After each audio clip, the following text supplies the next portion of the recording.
people who want to add in their names or whoever Oh, and they then feel should the be. Yeah. Chicago thing too. Did you see any of that? Yes, I did. I saw that last night. Pretty good there. Very, very impressive. And That was this good, was more like a right? tribute to the '70s Chicago, correct? Yeah, I had the live horn. What was the difference from the 70s and 80s Chicago? Well, the difference in the '80s Chicago was a lot more, less horns, a lot more David Foster produced songs, a lot more ballads hitting the top 10, left and right. And Mm. in fact, it got to the point where What do you they like? just, The 70s stuff or well, the '70s stuff was a lot more pure. Now, the '80s Chicago was pretty good just as well, but however, there's but a it lot of gets, songs that probably a lot of these songs I've heard of, but definitely a lot of these songs people's probably played at weddings. Some of most the likely, slower ones, yeah, like If very You Leave Me Now, romantic. Yes, Color and My World. love. Yeah. Yep. Oh wait, hold on. Am I muted? No, Go ahead, man. I hear you. Oh, hold on. I'm sending a text message. All right. Uh,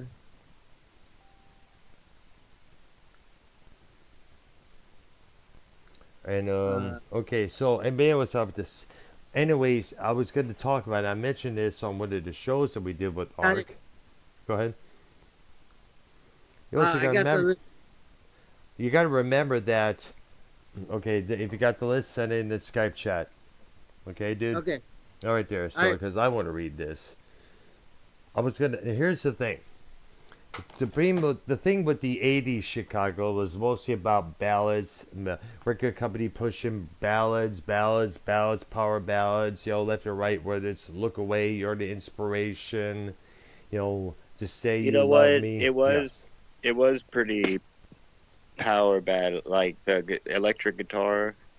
He had a. Yeah.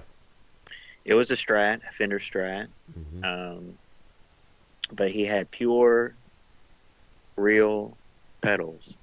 Yes. He had probably 6 to 9 pedals, and obviously all this is 100% live. I think the drummer had an electric drum kit. Really. I don't know if you, I don't, it was smaller. The bass drum was very small compared, but then again, when I see a lot of these shows, it's rock bands, and they always have the bigger bass Yeah. drums or The sometimes the acoustic doubles. drums. And I think it was cool though. It was, you know what I'm saying? Yep. The the sound guy actually used to be the sound guy for Chicago back in the day. So he knew how I to found make them that, sound live. yeah, I mean, I found that pretty damn interesting. I mean, that's a good stamp of approval right there on that. Yep. Um, Obviously, I don't know how sound guys work in bands. Sometimes they last forever. Sometimes they're in and out or switch it up or whatever. But that is pretty cool. I mean, I heard like Chicago when they tour now. Like they're old. They just sound, the age got caught up to them type Yeah. deal. Just like Don Dokken. Don Dokken interviewed with Eddie Trunk today. He Ah. can't, that new album. Yeah, Heaven Comes Down. That's the name of the release. I think it got released today. Actually, was a release date Oh, really? Yeah. Because I on know it that. was Yeah. advertised a lot on the social media. I mean, like I wouldn't go see Dawkins if it was just Dawkins again. If the George Lynch thing opened and he joined, I would see that again. Yeah. Because in an interview recently, Don Dawkins said, yeah, he pretty much put a stop to that because this John Levine guy's been in the band longer than Lynch and blah blah blah. And there's no animosity. It's just it is what it is. Like Lynch probably wants a bunch of money and you know, obviously Don Dawkins probably getting the most money out of the band. Well, When he others does. might want equal or Well, he does own the entity known as Dawkins. Believe it or not, the name of the yes, copyrights and everything else. There, he owns it. And then possibly maybe George in a way may try to rival Don's pay increases, something like that there. And by the way, if I understand, Lynch Mob may be going on their final round as Lynch Mob. yeah. There's no dates here or anything. on that. I like to see that. Now, me and Earl, we put it in the air that we're gonna try to see Iron Maiden together next year. We'll see on that. All right, there, yes. Tickets are available and Right. they're at a decent price. I mean, look, I'm going to the Creed thing, so right now I want to get tickets to both, but I'm gonna get tickets to Creed first, I think. Right. But at the end of the day, I know all of these prices drop. The day of, they really do. Like the Kiss end up dropping $70 to $60 when they're at like 120, 130. On that, probably lower. It definitely it works, the waiting out game. But this 250 list, Mm-hmm. it's not necessarily. Yeah, let me put it up on my phone here. To have me explain, guys, this is not a list like you would think. Like, we're not going to read the list to necessarily see who they have on the list. It's who they don't have on the list that needs to be on a list of Yeah. any list of the greatest That is guitarists. true, yes. And also what to look for is people that are on the list. Now, some of our favorites may be on the list, but there might be people that are higher up that should be way lower than others, and blah, blah, blah. And there's people that we've never heard of that are lower that need to not even be on the list type deal. And, I mean, look, like number one is Jimmy. Oh, yeah, obviously. So, No surprise. you know what I'm saying? So that's not, that we're not complaining about that, but you look in the 200s, and you look in like the top 20 or top 30 or top 50, and you're like, why is this person even on this list? I've never heard of this person. And then you're going to be wondering, why is this, like, for instance, they pair up Glenn Tipton and KK Downing as a pair, which is fine. Yeah. But for Aerosmith, they don't even list Joe Perry or Brad no. Whitford?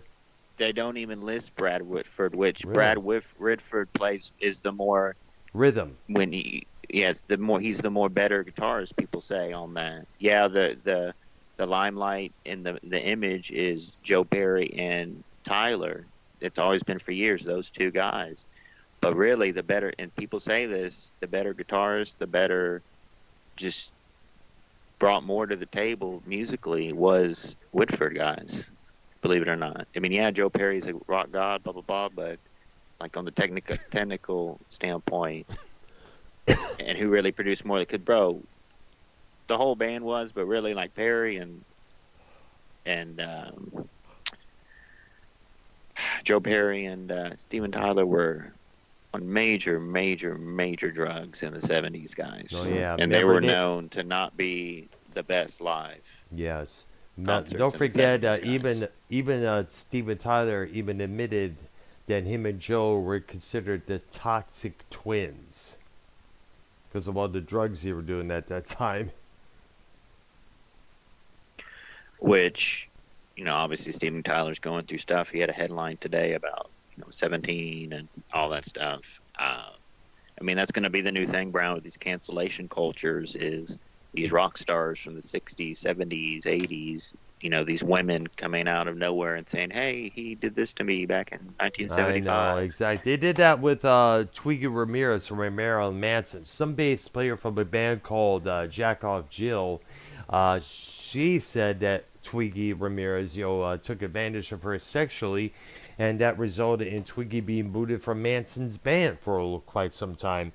And then all of a sudden, it comes out years later that Manson did the same thing to his ex-fiancée, actress Evan Rachel Wood. And now he's all canceled out. In fact, they played this one Manson song at the castle a couple of times. I was very surprised because, with the resentment held towards him, I figured they would not play him on the club circuit no more. But eventually they played this song called We Got Guns, We Got Guns. I don't know the title of it, but that was the main lyric of the song. Putting out the tweet that we're out for the thing. All Yo, right. BR, what up? BR. What's up, BR? How you doing, bro? All right, there.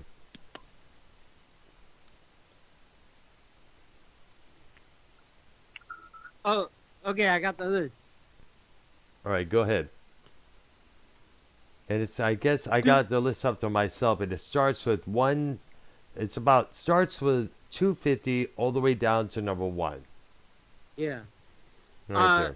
Dr. O, you want me to do this or you want to do it? Okay, We let's can take both. turns. We can take turns. I was going to say, let's do So that. real quick. So again, because there's many lists over the years, Rolling Stone does about greatest guitarist, and there's always pretty much the same people are on the list. Your Yep. basics, which is fine. This one is just people. The whole point of this, the whole gripe, we have to look at it this way: is people on this list we never heard of, but them being closer to number 1, basically lower on the list than the real great guitar gods, or a lot of these guitar gods not even on this list. That's the gripe here. Yeah. So don't expect this to be oh, I like this guy. I like this guy. He's cool. He's fun. The names are going to be on here. A lot of the ones we like, of course. Yeah. But there's going to be a lot that aren't on here, and there's going to be a lot that we never even heard of before. Don't even deserve to be on here. Yeah, right. Exactly. I like this one here called Brittany Howard. Never heard of this individual. Look up, King, look up Brittany Howard and see. All right there. It says Been here doing she's 249 on the list. And apparently she has this garage roots band called Alabama Shakes. And I've never even heard of them. This guy, this woman looks like a gay guy. Oh, jeez. It looks like your dyke aunt. Oh. No. All right. No, it wasn't my dyke aunt. It was. Whoa. Wait, I don't even remember anyway. Yeah. All right. Let's see. Let me get back to the list. Or do you ahead. want me to read about Brittany? You can read a little bit about it. We don't need to go through the whole thing there because, but acknowledgement to the one that's above her right now at 248, Robbie Krieger of The Doors. Yeah, Brittany Amber Howard is an American musician, singer, and songwriter known for being the lead vocalist, rhythm guitarist, and main songwriter of rock bands Alabama Shakes, Thunder Bitch, and Bermuda Triangle. Thunder Bitch? Sounds like a name for a pro wrestler. Yup. Sounds like she could be in Glow. We should nickname Charlotte Flair Thunder Bitch. Oh, the other girls in rock. Quick. Go ahead. Real quick, so we can remind. Can you tell the people the show for next week? The topic will be the sitcoms. Yes, King, you'll be here for that.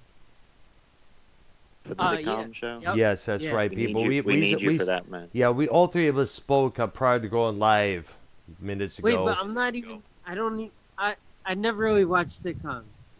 Now's the time to start. You know about them, though. Yeah. That's more important. Exactly. You know about them. Now, by the way, and what we're talking about here just a couple of seconds ago, that we're planning a TV Memories show. Me, King Drake, and my YR and myself. We're talking about TV sitcoms from the 70s, the 80s. We're talking. We definitely got to acknowledge all the great sitcoms throughout the years, whether it's Leave It to Beaver, Father Knows Best, or All in the Family, The Jeffersons, Happy Days. We definitely got to talk about all those shows because we grew up on these shows. From Mark? What again? Have you got an update from Ark lately, or Ark? No, not yet. All right. Now, I know I'm getting worried about the guy, to be honest with you, because I'm way worried because I DM'd him not once but twice earlier this week and still no response. I don't know what's going on. Yo, Prince, what's up? Prince? Is he here? I'm Prince, here. What's going? There you are, man. What's up, man? Prince. What I happened? was, What's going on? I was watching the Halloween stream back, and like during my second Jamaican rap, like you were like really killing it on screen. Like that was amazing Yes. what you did on screen. I am the Prince Idol. I'm the best performer that you'll ever Yes. see. Tell him I'm the best live performer you'll ever meet. Well, Hell yeah.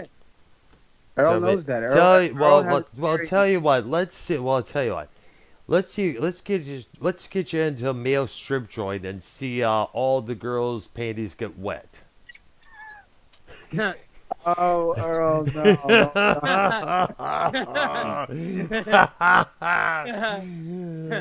Oh, God, Earl. Why you always want to see that? Why do you? Oh, I'm sure. Oh, what guy doesn't want to see a girl get wet? Oh man, Earl, you just come out of nowhere with it, man. It's like ripping off a That's how I Band-Aid. do it. That's how I roll. Oh, so glad you're here, Prince, because we're talking about Rolling Stone's 250 great guitar players.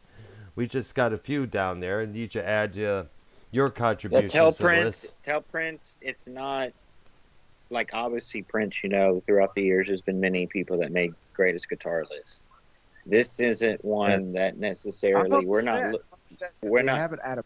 I mean, yeah, it's accurate, but I will say that it's out of order. They have it out of order. Number one. Well, should be they have a bunch Hendrix, of people, Prince, that we never heard of, and they're living out a bunch of names. Yeah, Like Exactly. like the one we like just the guitar- mentioned, Brad Wilkerson from. Brad or what was his Wilford. name? Brad Wilford from Aerosmith. Wilford, who used to play, I believe, a Gibson Explorer. Am I Yeah. correct? I Yeah. think Brown? so. Yes, I think so. But he was also known for playing a Gibson Les Paul Sunburst cover. Right.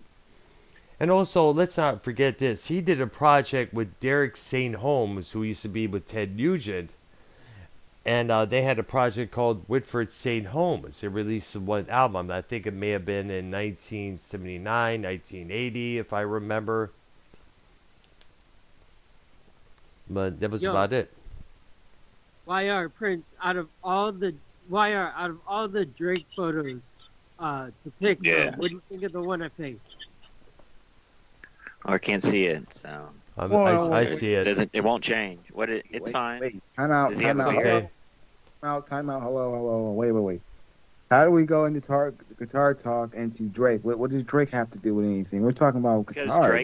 Drake Because Keith's always been like that. Drake made a deal with. Well, no, Drake and Epiphone made a deal, and Epiphone's coming out with a signature Flying V, a Drake YOLO.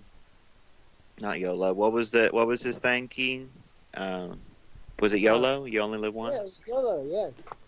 Oh no, Yes. what's his phrase though? What's the phrase thing? Evo? Evo.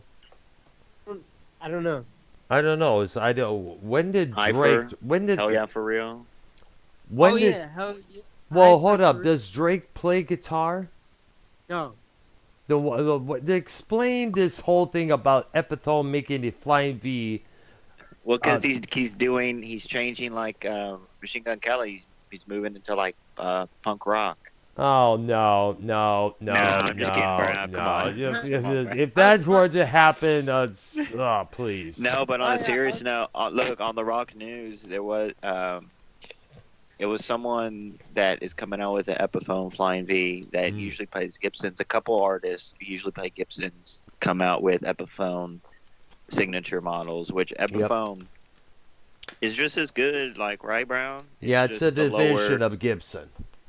It's the lower model, the lower tier Yes. model, but at that point, if you're going to spend $700, $800, $900, you might as well spend a couple more and get like a good vintage used Les Paul for real. I mean, that's the holy Yeah. grail. I mean, look, Yes. like what I got, the the real Fender Strat Yes. USA model. I mean, I don't have the USA, but that's a holy grail too. But I really think, because I see a lot of those. I mean, obviously nowadays there's Ibanez, blah blah blah, but like I really think I see more Les Pauls than Stratocasters. But then a lot of times, Brown, I see a lot of Stratocasters Oh yeah. too. Like just Exactly. from back in the day in general. So, but I still think Les I have Paul a is the more. I have the actual Les Paul that I have to fix. By the way, I got a few good ones, just that I have to restring them, but I have them. So Yeah, you we're gotta good. you gotta start It's hard. playing that. Yeah, I'll start say, playing, man. You did mention that you play guitar. We got to do a guitar duet yeah. sometime at one of the I've been shows. trying to jam with you guys. Every time I try to jam, you don't want to jam. You never hitting me up. Wait, when did you mention this? I mention it all the time on the show Well, that I'll tell I you what. wanted to. Next, probably, okay, probably sometime, maybe next Wednesday when we go live with this program. Definitely, you get your guitar ready and I'll get mine. Ring string that bitch and we'll do some jamming together. Yes, restream that bitch. YR, get your guitar ready. Get your guitar ready. Earl, get yours ready. Keith, Keith, get your banjo ready, and we're going. Alright. Dr. Earl, that's a badass guitar on the thumbnail. Which thumbnail? Yep. Yep, that's I know who you know who that is, right? No.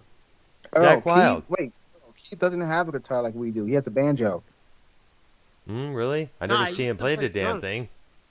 I used to play drums in Really? elementary school and middle school. Well, get yourself a drum kit and start jamming. Whoa, whoa, whoa, whoa, whoa, whoa, whoa, whoa, whoa, whoa, whoa, whoa! Out of all the shows that Keith has been on with everyone in this community, I've never heard that. Did you have your own drum set, or was it like just Yes. one drum? I had my own drum set. I think So it was a real Did deal. you have a kick Right. drum? Did you have a hi hat? Did you have some tom toms? Did you have Yeah, but either a tom-toms. crash or ride cymbal? yes. I had the snare, the hi-hat, 2 tom-toms, a bass, and 3 cymbals. What? The Okay, fuck? do you have what's proof? that- Do you have any what's- photos of you with this Dr. drum kit? Brown, Dr. Brown, we just found us a drummer. Okay. Okay, let's see him beat on something. YR's lead singer and rhythm, and Brown's lead. Alright, put on And my we kit. don't even need a bass. Fuck that. Just Unless you want to G-tune your guitar to sound how like a important bass. really is a Brown? How important is a bass? Honestly, Pretty much, really yes. not Unless that. you're the... And who is the big... Keith, stop it. Thank you. Keith. Now he's I'm- doing his Drum You said thing? bang on Dude. something. You said King. bang Do on- your beat. King, you do your beat like? Do you have 2 pencils or something? Or 2 pins? 2 pens Oh, or 2 God, pencils, dude, whichever. Really? What? Why do you have the do-rag on? There's a lot of Because motherfuckers like he's Tony Keith. that say they're a 'Cause he's drummer. Keith. I If think he Keith's didn't a better have the drummer than do-rag, it wouldn't Tony. be Keith. Hold on a minute. No, Hold on a minute. I'm not We're a gonna. better drummer than Tony. I suck at drumming. I suck You at don't- drumming. What do you mean? Tony's Nah, the but best you're drummer. different. You do be doing like beats, like actual for hip hop. Like Tony's like a rock, like pop, like a pop drummer. Well, tell you Pop what, and let's boy get band. Keith on the call Yeah. next Wednesday evening. Let's get Tony and Keith on the call together right now and do a Okay. drum off. Okay, let's do it, yeah. Yo, well, I'm well, looking for, Oh no friends. no need for that. Please God, no need for that. This guy has the beard of Drake right now, guys, for real. mm. Oh, yeah. And Straight up. no, You I need to don't. dye it black though. You need to dye it black. It's like You too need to much grow. too You need light to grow brown. your hair out Oh, long, Keith. Oh, yeah. All right. Yeah, you're right. I do need to dye it black. Yeah. can you pay your hairdresser, the guy, to like dye it black? You always Yeah. just buy the stuff at Walmart. Yeah. Look That for would be cool. Yeah. Brownie can do a little guitar and I'll do the vocals. Okay, let me see if Prince is a backup singer and dancer. Okay. Prince. Prince is a back. He's playing 2 roles. He's a backup singer and he's a dancer on that. So. Kind of like It's just that as one important. other guy from Frankie Goes to Hollywood, Paul. All right, here we go, Rutherford. Brown. Brown, you can do some guitar. Oh, I love you guys. Here we go. We're joining. Oh, baby, I like it raw. Yeah, baby, I like it raw. Oh, Oh, baby, yeah, I like baby, it I like it. raw. Oh, Yeah, baby, yeah, I baby, I it like it. Oh, we got Keith on the drum. We got Dr. Brown. Got the Jamaican rapper on the ground. Eating ground beef. Bitch, you got some beef. No, I'm eating chicken all in between. This is Rap Song with Dr. Brown on a live show. Talking music, damn show. Every damn week. We're going all in. Talking other damn, and we're talking your favorite bands. Talking about them. We're not talking about Ken. This is a no drama show. Don't worry about them. This is all the music vibe, music what we do. Prince is a backup dancer. He has a six pack like no one's Jewish. We support the Jewish people. Israel talk. Yo, Keith, do we have an update on the Israel deal? Can you do like an Israeli beat, like an Israeli drum, like a Jewish, like a hibiscus type drum? Yeah. Yeah, we support Israel. Fuck Palestine. Drop the damn nuke on all those saying N words. Fuck all of them. We support them. We don't support them, but we support Ken. You know, Palestine. They don't support the gay. LGBTQRP is the way. And you don't know how to say alphabet. You say one thing and it makes you sweat like a pig or an animal. You looking like giraffe. Big old long neck and you looking like your rat. And you kick your damn ass. We support Vikings fans. Shout out to Rap. And you know why? Might take a damn bath. You need to shave your neck and shower your face. Cause you stink like wrestling fans all day. You remind me then, and you're in the Greek Council, Crowders and Chowder, eating clam chowder in Boston, white sour, eating Sour Patch Kids. No, I'm not with kids.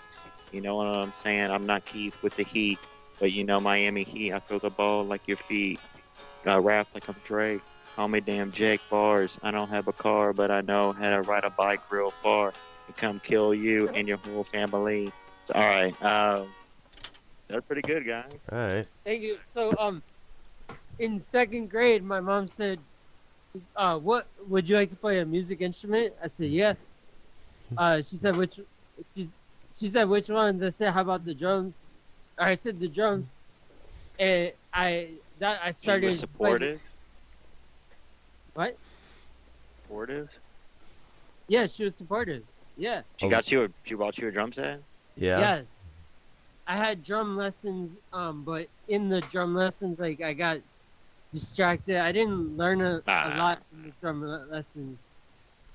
You didn't pay attention. Yes, Yeah. I agree. And then I went into middle school in the drums. I wasn't that good, but I could do like. Let's try Look, something. the problem with Let's me, try the something. problem with me with the drums Let's try something. is I Earl, can't. What? I want to do a rundown, Earl. I want to do a rundown real quick. I want to try something, Earl. All right, Earl, what? I want to try something. Keith, follow Yeah. my lead. Follow my lead. You ready? All Just right. follow my. This is just a practice test. This is a rundown. Okay. Okay. So Keith, I'm gonna hit you with something like since I'm the backup singer, YR take lead after I start it off. So I want to give it. Oh, yeah. Come on, Keith.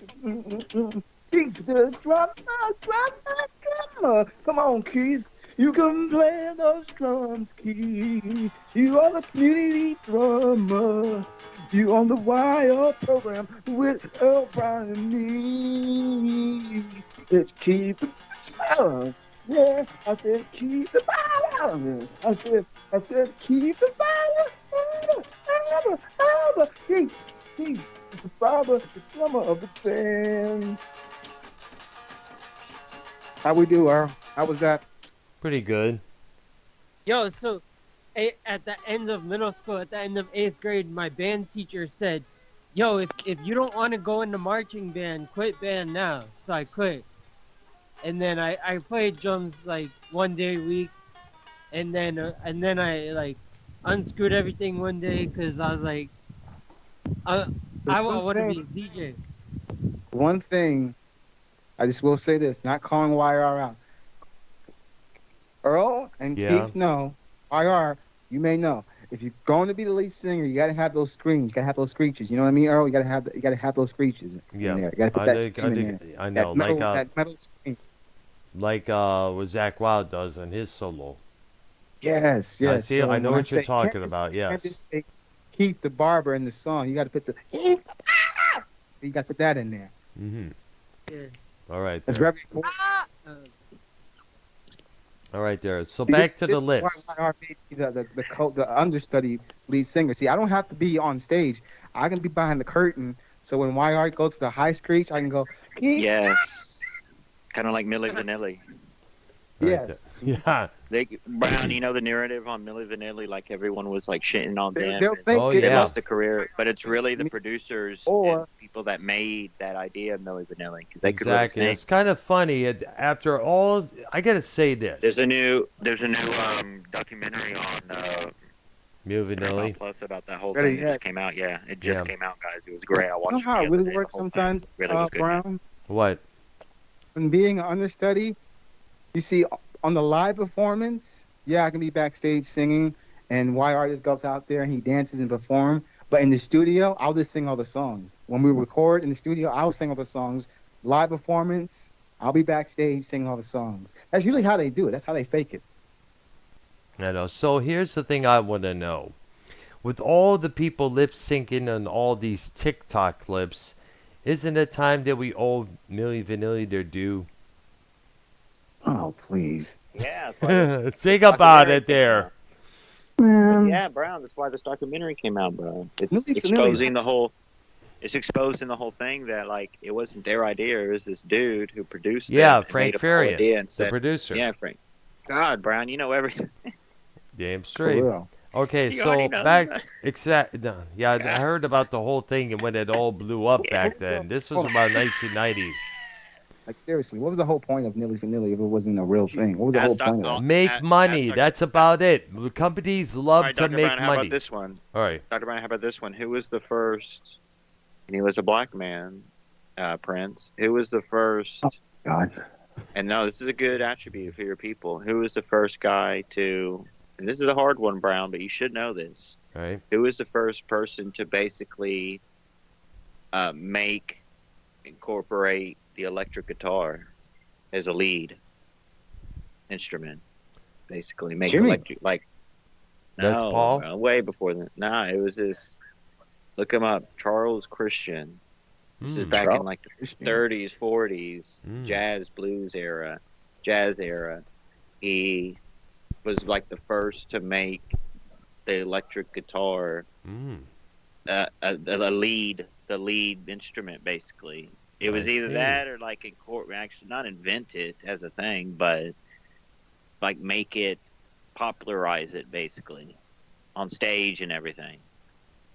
Keith, can you look? King, can you look that up? Charles Christian on Wikipedia. Just a quick rundown on that. I mean, right, everyone sir. needs to know this. All right, there. All right. Okay, so back to the Jimmy- list here. Go ahead, Brown. okay, with the list while King 200 looks this up. Okay, the Love one that. that's above, the one next on the list is it's a name we haven't heard in a long, long while. Ricky I know you get Wilson. back to the list, What? and it has something to do with the list. It has something to do with the list. Yeah. Why in bands? We're talking about lead guitar players. That's why it's accurate to what we're talking about.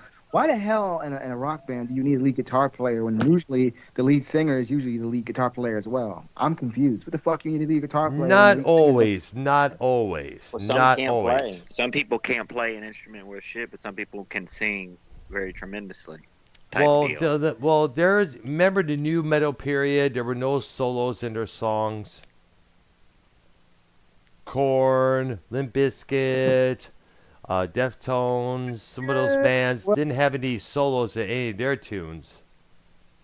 I think you're more of a triple threat if you can play an instrument and sing. I think you're a badass if you can do that. Well, Prince did that. Lenny Kravitz did that. David Gilmour does that. So you said Charles Christian? Yes. Yeah, Charles Christian. All right Oh, there. is it an author of a book? No, he's a No, he's musician. black. He's a Oh, okay. musician. All right. Okay, the next guy on the list here at 247, Ricky Wilson from the B-52s, who passed away in 1985. He had this interesting guitar tone with those early songs like Rock Lobster, Strobe Light, 52 Girls, Private Idaho. And this was in the new wave period, around 1979, 1980, 81. I have to do my research on that, Brown. What Yeah, you just definitely. said. I have to do my- exactly. I gotta dive in deep on that, on why. I mean, what I'm trying to say to the viewers, if you're in a band and you're the lead singer and you're the lead guitar player and you have another lead guitar player, what the hell is the lead guitar playing if the lead singer is also playing his guitar? Like, what are you doing? If he's playing the lead, then what is the lead playing? Are you just playing the well, same you note? gotta remember you gotta remember when it's just a guitar player, a bass player, a drummer, and a singer. When the guitar player does its solo, there's often a little bit of a void. Prince, that's just white I'm people literally No. confused. I just said if the lead guitar Prince, player it's is just- also playing the lead, what is the lead saying? Hear me out.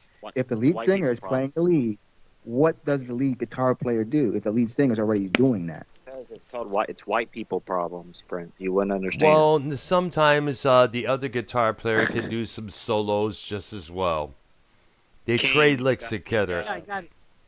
But you No, can't you're have right. two people playing the Everyone solo. listen up. Listen to Port. You can't have two people playing the It's solo. white. It's ridiculous. Tell that to Iron then- Maiden or Judas No. Priest. All right, go Oh ahead. my God. They trade solos all the time, those two bands, the guitar players in both bands. There's only one lead guitar player. You don't need several lead guitar players. It's ridiculous. You know? You want me It to kind of ruins the song. You know? Why Too I much. can't hear you, dude. Fire, your mic is messed up. Yeah, I was gonna say, man. So, And why Right. is the thing on my phone keep unloading? Damn! can you hear me? Can you hear me, guys? Yeah. Loud and clear, but there's a lot of Alright. static in your voice. All right, King, go ahead. King, go ahead with the Charles Christian. And Charlie- I want to talk about. Oh, go ahead. Go ahead. Was an American swing and jazz guitarist. Wait, hold on. Give me like 10 seconds. No, this is important. Fuck all that. Read that shit, King. Looks like you're on the. Wait, go back in that room. Looks like you're in a submarine. Are you inside a submarine?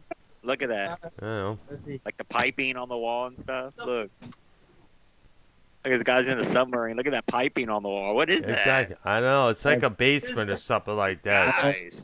Yeah. No, King, no. you have a this is basement? country. Look, Okay. Chris Dryer. Oh, look at that old ass dryer from the 1980s. Oh, you're in the Like yellow. washroom. Look at the yellow dryer. What? King, I I thought it was the Dr. toilet Brown, at first. Dr. Brown, remember when like appliances used to be yellow, like in the 70s? A little bit there. All right, King, go ahead with the Charles Christian. Submarine? He Let was, King finish his definition. This is important. Go ahead. Yes. he was an American swing and jazz guitarist. He was among the first electric guitarists and was a key figure in the development of bebop and cool jazz. See, it was Mhm. like he was one of the first electric guitar players, guys. I see. Mm. Born in Texas. All right. By the Yay. way. There you go. He gained national exposure as a member of the Benny Goodman Sextet and Orchestra from August 1939 to June 1941. His Dr. single- Brown, you went to the Benny Goodman cassettes in the Benny 30s. Goodman cassettes? Dr. Brown used to go to the No, Brown used I to sell- never. Dr. I Brown heard used of to Benny sell Goodman, cassette but I wasn't even born around that time. You used to sell cassette tapes in the 30s, Dr. Brown? Come on. No, I didn't know. I don't even know they even had cassette tapes in around that period. No, I'm just fucking around. Go ahead, I King. know. Yeah, I was Um, gonna say like what? His single string technique combined with amplification helped bring the guitar out of the rhythm section and into the forefront as a solo instrument. For this, he is often credited with leading to the development of the lead guitar role in musical See? ensembles and bands. You get that? So basically, he made it. He was the person to come up with the idea or to start doing where the lead guitar is at the forefront, is one of the main important parts. Like, that is, just think about that, Brown. Like, that is so important and so random, right? But Yeah. we need to Yeah. know about this. It's Hendrix and all that shit. That's all, bro, the media. Like, and that's why Eddie Van Halen is stars above Hendrix, because Hendrix used all sorts of pedals and fancy shit and expensive pedals, and Eddie Van Halen built a lot of the shit, like not duct tape shit together, but you know what I mean, like put parts together and Yes, him and blah blah his blah. That's why brother. Eddie, They put in their Eddie will music. always be Eddie will always be the number one best guitarist, and I don't know why he's not on this list as number one. Wow. But the media's view is Jimmy, which I don't. I Oh. get it, but like, was he really that good, guys? Was Jimi Hendrix Yeah, really that actually, he good? was. He was. All those pedals, what Not is just that? not just pedals. I think I explained this before. He did something with the 3 pickups on the Stratocaster. Now, let me explain what I heard from a radio show years ago back in Michigan. You know, the 3 pickups on the Stratocaster, and originally back then, it would the toggle switch would just go to the pickup. It would go to only 3 places. 1, 2, 3, where the pickup is. And I guess what Jimi Hendrix did, he soldered some wires together so where he would put the toggle in the between the 2 main pickups, and it would pick up both sounds from the 2 pickup sets in line there. And since that, all the pickups have been lined together. I have to make a video explaining this whole thing there. It's kind of, you got to have the guitar in front of your position. There's a guitar that I always wanted, and it's badass. It has the most cleanest brown. When I tell you, it has the most vintage, cleanest pickups. Oh my God, it's an old classic guitar, I think, but it's so fucking beautiful, man. Right. I mean, it's so fucking badass. And it's an expensive guitar because of the pickups and the quality of the sound. I mean, I don't know if it's a Les Paul or what, but I do know the lead guitar player for the Revolution with Prince, Wendy Melvoin. Yes. She played that guitar in Purple Rain on the soundtrack and movie, and I'm telling you, the guitar she played, I see why Prince used it a lot because it was so fucking badass. Well, which guitar- which one was it that she The played? white one, yeah. The the white white one. You mean I don't that? know the name of the guitar, but Let me I guess. saw It has a it. bar. It has that little thing up above, right? yes. King, are you getting a No, haircut? I do not know No. what the name. I never got the name of the guitar or the company that manufactures it, but I know exactly what you know guitar what I'm you're talking talking about. about. It is a It has badass. cleanest pickups. Yes. It sounds so damn beautiful. I want to get my hands on that guitar, but I know it's expensive. But I'm like, damn. Well, those probably more expensive. I mean, think about it. I came this close to purchasing a Steinberger guitar when I was still involved with Nancy. God, Steinberger. Oh my God. Those are Yeah. badass. You got the Asperger's guitar. Asperger guitar? Steinberger. It's called Steinberger guitar. You made Keith mad. Don't do that. Don't do No, that. why? I Chill, remember chill, the chill, Ant chill. is Don't a do that. dyke story. So, like, someone in the chat said, "Yo, Keith, my aunt got the same haircut as you," and I said, "Is your aunt a dyke?" Oh gosh. Why Keith, are- not every woman who gets I want to hear what Earl has to say. what Then finish, Earl. You realize you owned that person with an insult by not even knowing you insulted them. Yeah, because there are straight women with Hold on, guys. haircuts like that. Thank you very much. Yeah. It is funny though. Come on, guys. That is cute. Yeah. I mean, there are You need women to out know. there who look flashy, classy, all woman from head to toe, but yet she may be a dyke herself. Oh, okay. Think about it. Yeah. All right. All right, so Leslie West, he's on the list here. And we know about him. He was the singer guitar player for the band Mountain, Mississippi Queen, theme for Imaginary Western. And sadly, he's no longer with us. And the last few years of his life, sadly, he lost part of his leg from type 2 diabetes. So he was confined to a wheelchair, but that didn't stop him from performing. There were a couple of video clips I saw here on YouTube of him still doing his stuff. I believe Ron's showing up and Sammy's sweetheart. What? I said, can you believe Ron is showing up while Sammy Sweetheart is part of the cast for this season of Jersey Shore? Can y'all fucking believe this shit? Oh, wow. blowing my mind, Brown.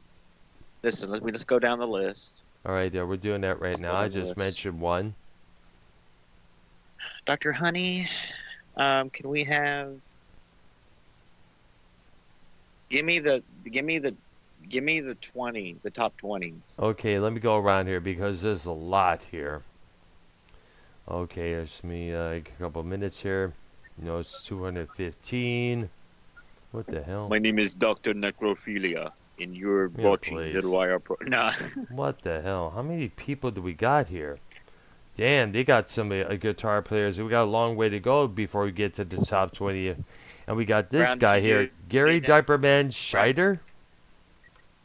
Exactly. Brown, did you take a Scheider when you A what?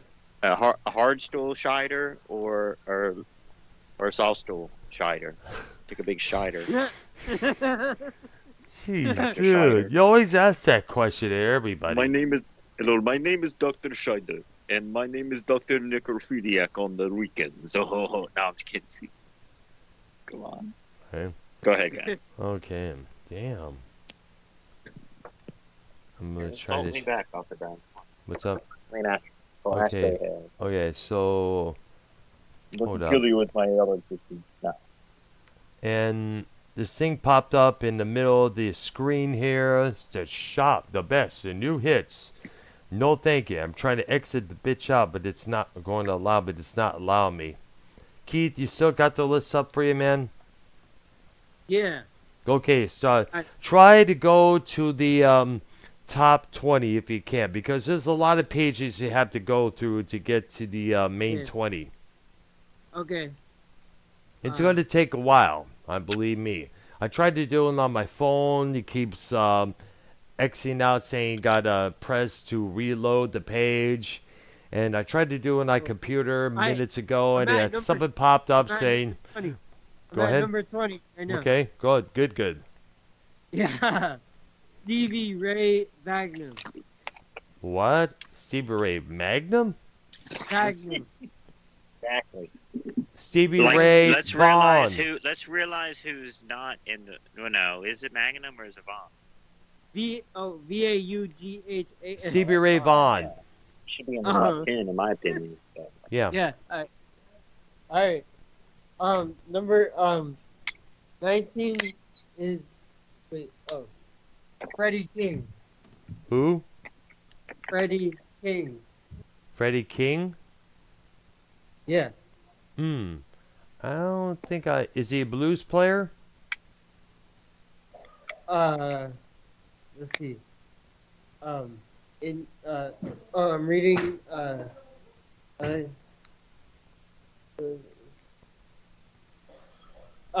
he likes Eric Clapton.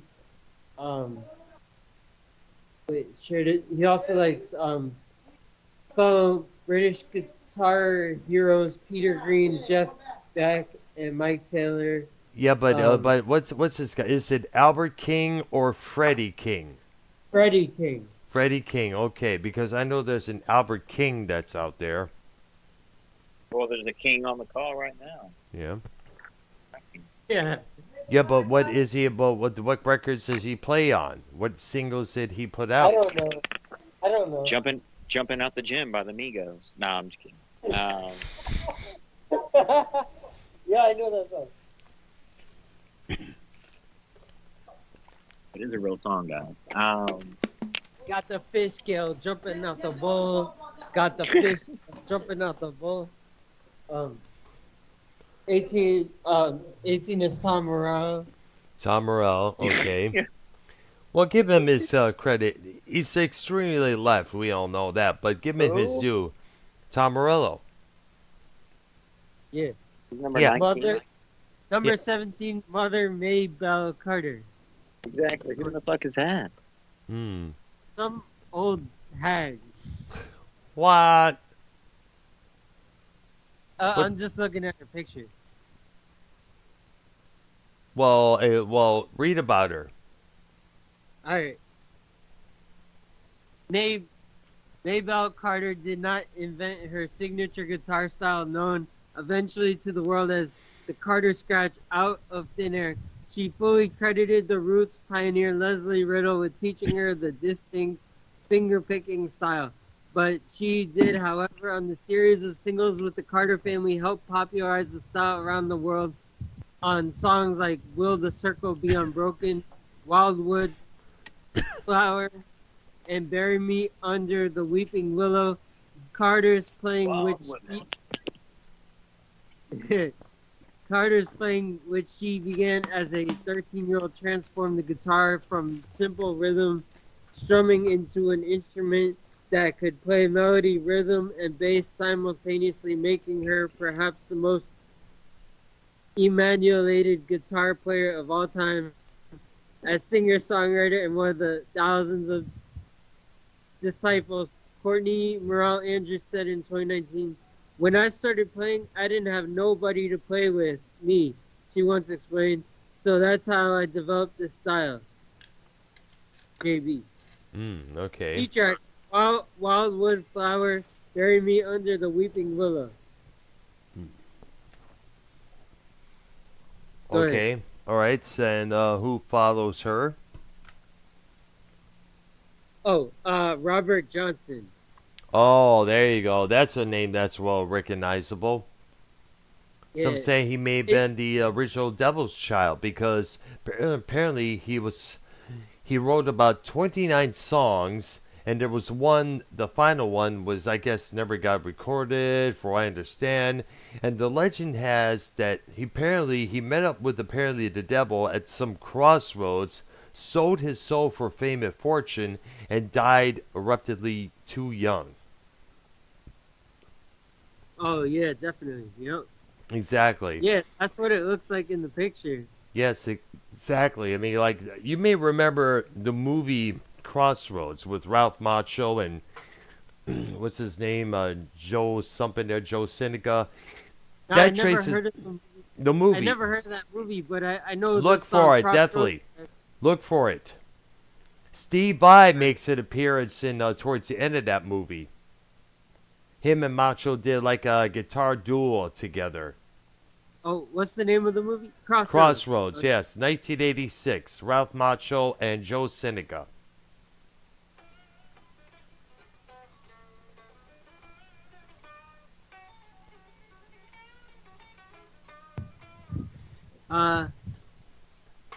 Yeah, it's like they're in the middle of nowhere. Yep. You want me to read it or no? No, go ahead. You know, definitely. We'll talk. Possibly, we'll probably definitely you'll watch the movie, Keith, for sure. You know, like I said, look for guitar player Steve Vai towards the end of that flick there. He portrays the devil, and Ralph Macchio duels with him and succeeds over the devil. All right. Yes. Yeah. Number 15, Keith Richards. Oh, no surprise there. He's one of the big influences in the guitar player history. Hold on. What is, in your opinion, Brown, is any of the Iron Maiden guitarists on this list? And another question for Brown is, who is the better guitarist? Maiden guitarist or Judas Priest guitarist? I don't know. They're all good in my opinion. Every single one of them. Whether it's Yannick Gears, Dave honestly, Murray. diving into more of the Iron Maiden, like I have been recently. Yes. I'm not going to change my stand. Like I still, Priest will always be number one, but I could see why they have a huge following. They are number one live touring, I think. Yes. Because he kept You know on what I'm going saying? and going and going, even throughout the alternative 90s.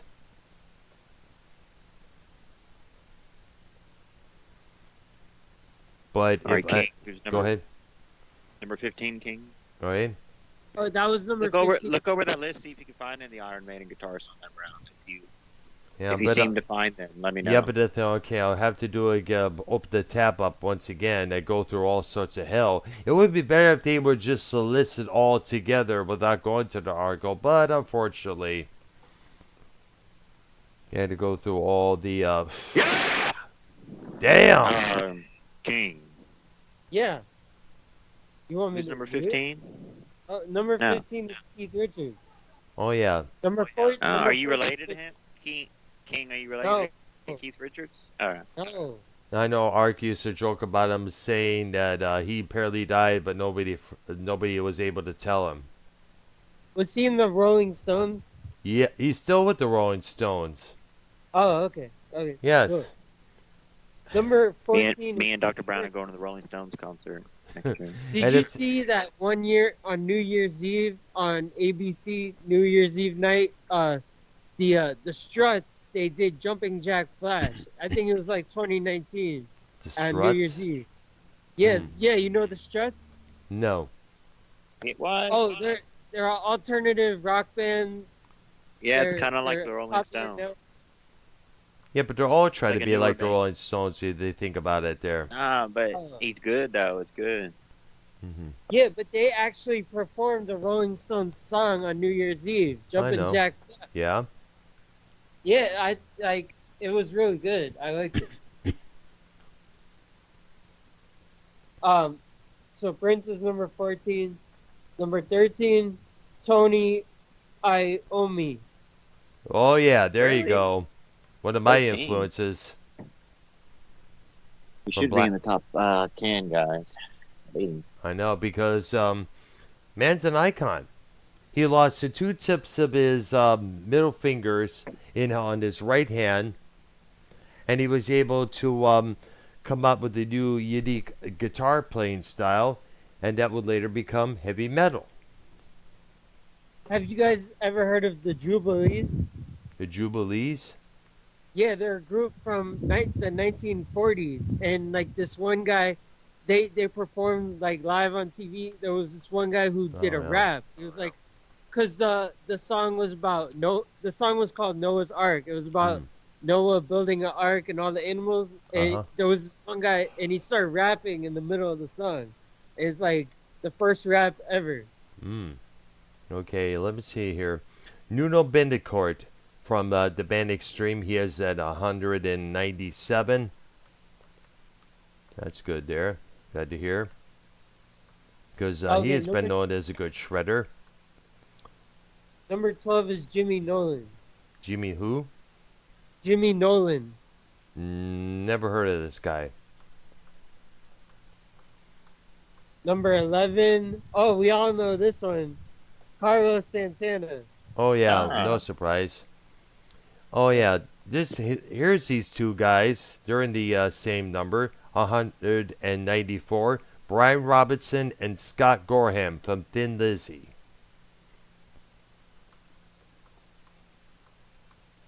All right. David number Lindley, 10. who used to play with Jackson Brown. Yeah, number 10 is Duane Allman. Oh yeah, yeah, who had played with the Dahlman Brothers and Derek and the Dynamos. 192, Lita Ford. Give her due.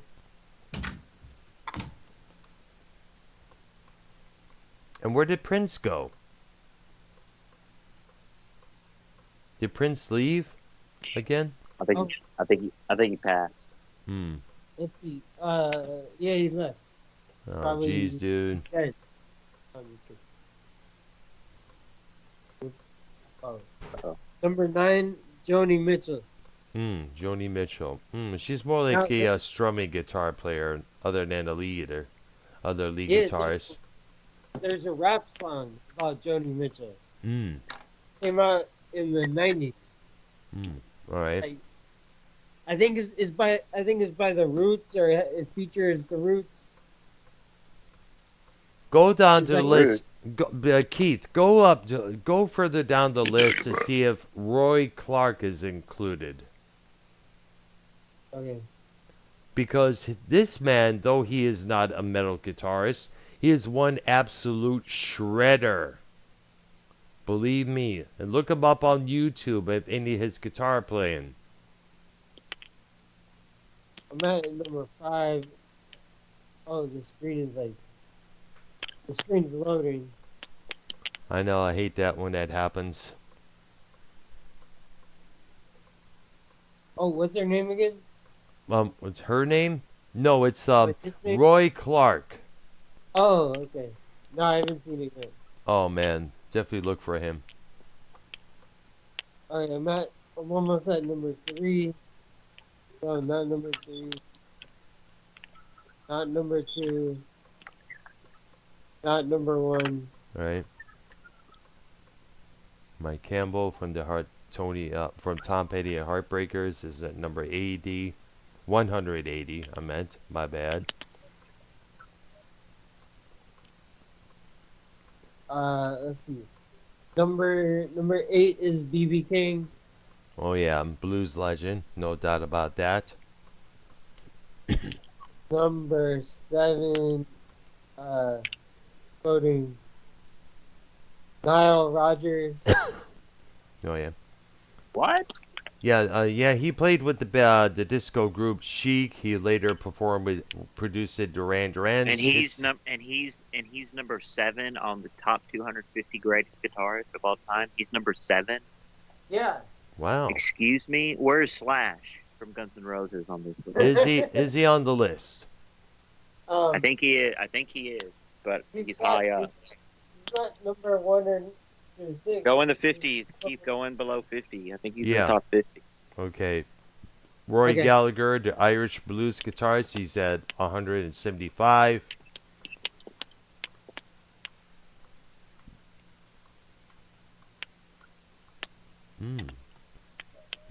Yo, YR. After the show, I'm gonna text you on Skype. A message. Are you okay? Yeah. Would you say it now? Nah, cause I can't say it on the show. Uh-oh. Did you get your No, I girlfriend just pregnant? need advice. I need advice. Okay. All right. Let me see here. Oh, James Williamson from Iggy Pop and the Stooges is 167. Remember that album I told you about, Raw Power, where he played all the guitar on it? Badass album that is. Oh, number 46 is Frank Zappa. Oh, there you go. There you go. Nice. Yep. Give him his due. He is a damn good guitar player. Yeah. Yes, absolutely. He played a lot of good stuff. He even did some shredding on a song called Muffin Man.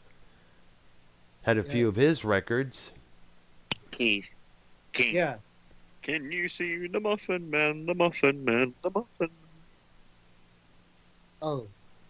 Look Thank for the you. album Bongo Fury with Zappa and Captain Beefheart. All right.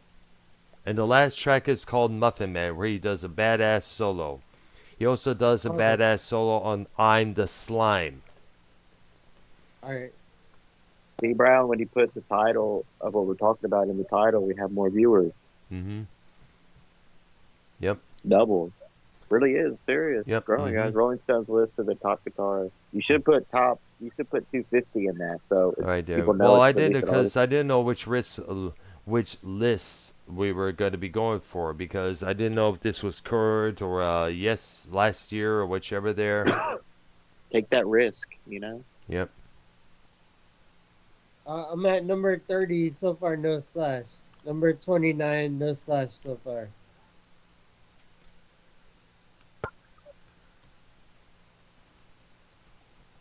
See, I think he really. What? And you got this dumbass number 7 that was on Duran Duran guitarist. Really, basically, Brown is what you're saying. He was the Duran Duran guitarist. No, the guitar player from Duran Duran, they had two. They had Warren Kokomo. I have trouble pronouncing this last name, but Kokomongo. yes, whatever his name is, he used to play with Missing Kokomongoloid. Kokomambo. Like I said, Kokomo- I'll Dada- call Kok- Warren C. Let's put it that way. Kokomongoloid. Anyways, Nothing from 50 to number 1 for Slash. well, where is Slash located?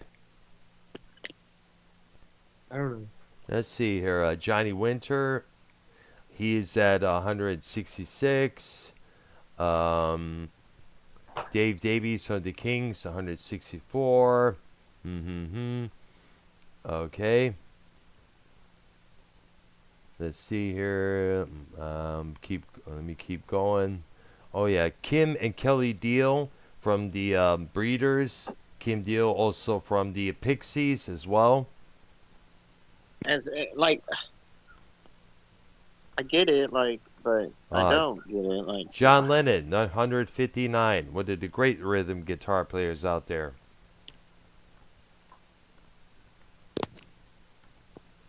Johnny Thunders from the New York Dolls. Later with Johnny Thunders and the Heartbreakers. Pat Metheny's 157. Oh, by the way, YR, Keith, check out a song he did with David Bowie called This Is Not America. That was in the movie The Falcon and the Snowman back around 1986. Good song. All right. Carl Perkins is above him on that one. Let's see here also. I like Bill Frisco. I don't know much about him, but he's got this cool ass guitar that he has in his possession. Damn. All right. Otis Rush, Andy DeFranco, some guy named Pete Causey. Never heard of this dude. Got a load more. All right. Slash is number 105. 105. I'm surprised he's not up above that. Oh, Ron. There you go. I had the pleasure of meeting this guy one time and seeing his other band perform. Ron Ashton from the Stooges, Iggy Pop's old band. He had a band at the time when I saw him. It's a group called Dark Carnival, and I was lucky to hang with him, his companion known as Niagara. That was her name, and hang on him for a few. This was when the place was still called Todd's. It was on 7 Mile and Van Dyke. They did a show there, and I was able to hang out with the guy, talk with the dude for a bit there. Sadly, he's no longer with us.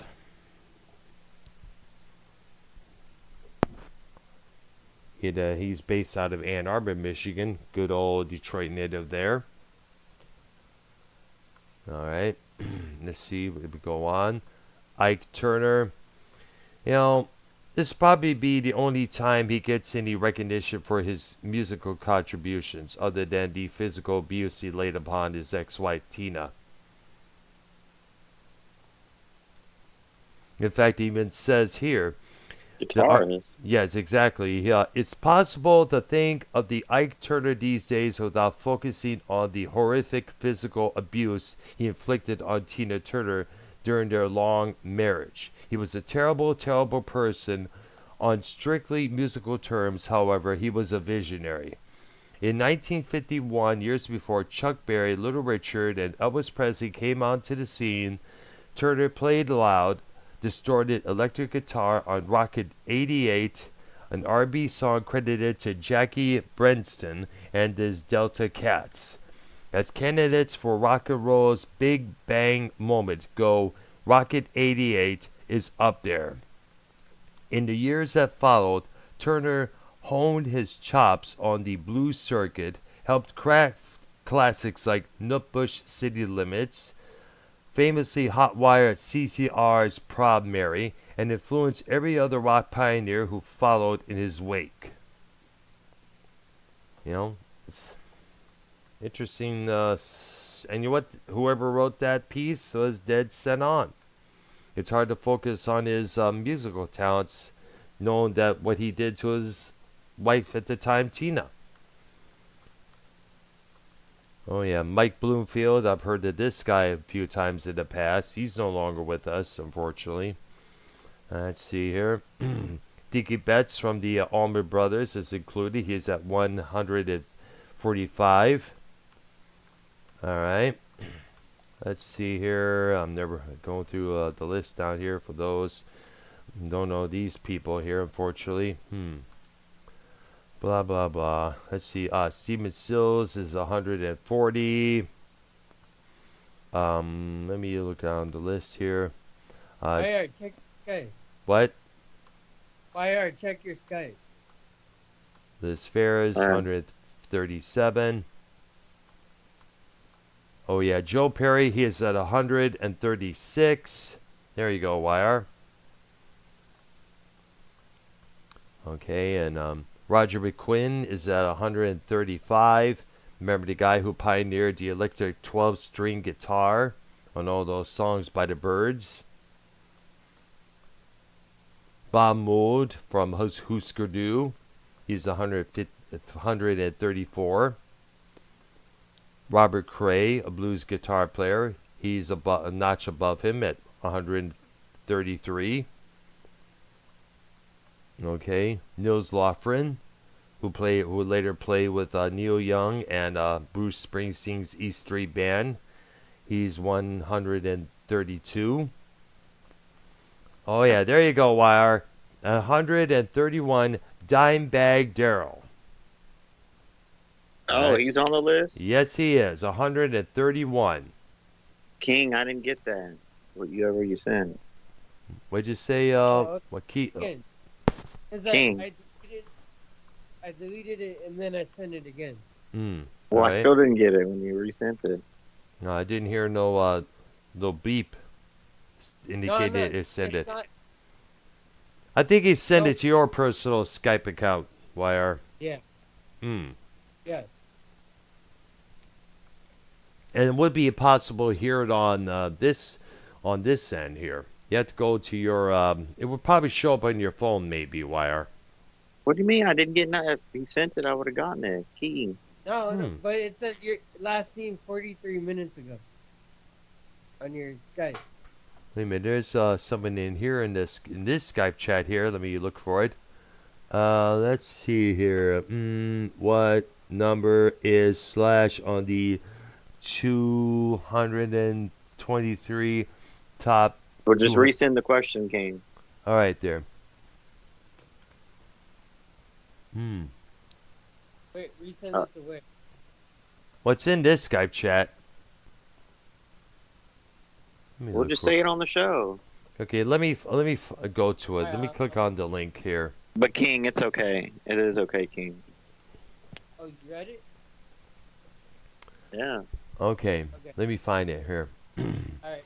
105 slash from Guns N' Roses, number 75 Richie Blackmore. 150. No, wait a minute. Number 59 Robert Fripp.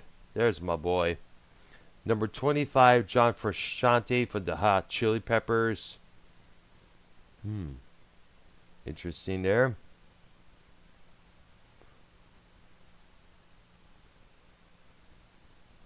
Is who for the Red Hot Chili Peppers? John Frusciante. That's his name. And he's number what? I think it was I think it was number 25. And Slash? Did you find Slash? He's 105. Yeah, he's 105. Correct. What? That's what I'm saying.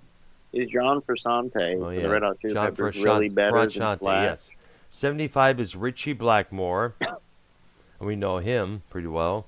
Jay Mascis from Dinosaur Jr., 74. All right. John McLaughlin, who did some work with Carlos Santana. He had a thing called, forgot something. I cannot pronounce. I hate it when you have inability to pronounce certain names. But I was burned a CD of his work titled Birds of Fire, which was pretty good to listen to. In fact, he collaborated with Miles Davis on the project Bitches Brew.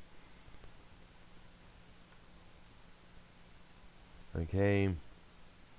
Oh yeah, here number 70. Much respect to this guy, the Djano Reinhardt, who lost the use, by the way, as a little kid of his two other fingers, the nothing finger and the pinky finger, to some accident he has as a little kid. So he's able to play guitar, but he has to use his middle finger and his index finger to do the chord stuff. And that's on the fretboard, by the way. In fact, this man was a big influence in helping Tony Iommi play guitar once again, after what you know what happened with Tony Iommi when he was a teenager. He lost the 2 tips of his fingertips due to some industrial sheet metal accident that he was doing work at the time. Right? Let me read the article. Born in Belgium in 1910, Django Reinhardt was one of the first players to unlock the potential of the guitar as a lead instrument suitable for a single note soloing. After a tragic injury early in his life caused him to lose the use of his 3rd and 4th fingers, he learned to approach the guitar with only 2 functional digits on his left hand. Reinhardt eventually connected with violinist Stephanie Grappelli in Paris, and in 1934 the two would form the legendary Quintet Duo Hot Club de France, a group in which the guitarists would perfect the sinuous and fluid improv style that would not only influence jazz legends like Charlie Christensen, Wes Montgomery, but also rock innovators like Charlie Dickie Betts, Christensen. Jeff Beck, Dickie Betts of the Allman Brothers, and like the person I just mentioned, Tony Iommi of Black Sabbath. Okay, Robbie Robertson is number 69. He passed away not so long ago. We did a report on that weeks ago. Les Paul is number 68. Very influential pioneer. The guy who basically, along with Charlie Christensen, invented the electric guitar and multi-tracking. Yep. I think my mom had one of his singles with his wife at the time, Mary Ford. Definitely look for that if you find it here on YouTube. Okay, Ry Cooter, 66. T-Bone Walker, 65. Let's see here, blah, blah, blah, blah. Richard Thompson, he's 63. I remember hearing that name ages ago. He was a member of the group called Fairport Convention. And I guess him and his wife did an album titled Shoot Out the Lights that was considered a cult classic. Peter Green is 62. The guy who originally wrote Green Manalishi with the 2-prong crown, which Judas Priest made a metal anthem. Oh Well, which was a classic. Check out parts 1 and 2, without a doubt. Also, he wrote Black Magic Woman originally, which, of course, Carlos Santana would get a hold of and make it a radio hit. Oh, yeah, John Mayer is number 61. And Scotty Moore, who played with Elvis Presley, is number 60. Robert Fripp, one of my favorites, is, as I mentioned, number 59. Let me read the article on this one here. Since King Crimson's first rehearsal in 1969, right up there to their last tour in 2021, Robert Fripp was their most distinctively instrumental voice. A singular blend of distorted complexity and sustain. He said Crimson was always a player's band. Fripp told Rolling Stone in 2019. My interest was to present platforms where you're able to take good musicians to a certain point and then say, go. That duality is best heard on the most prog rock albums ever made. What, Click Track? Like Crimson's Lark's Tongues and Aspect, which came out in 1973, an album I highly recommend. Fripp's most famous guitar line is the fuzz stern hook in the title track to David Bowie's Heroes.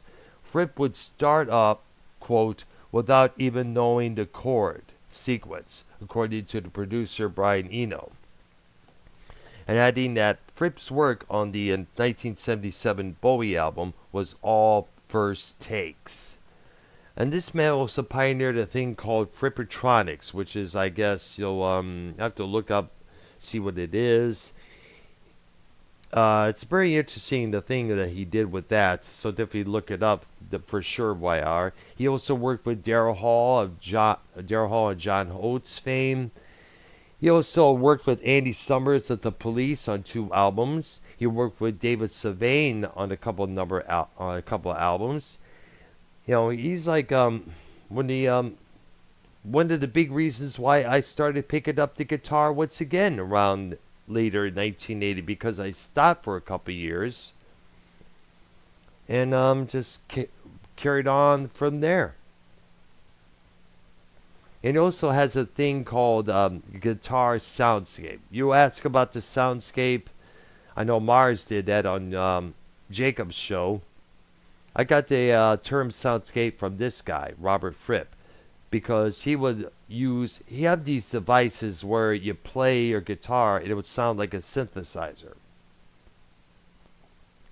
Look up the video for King Crimson live in Japan 2003.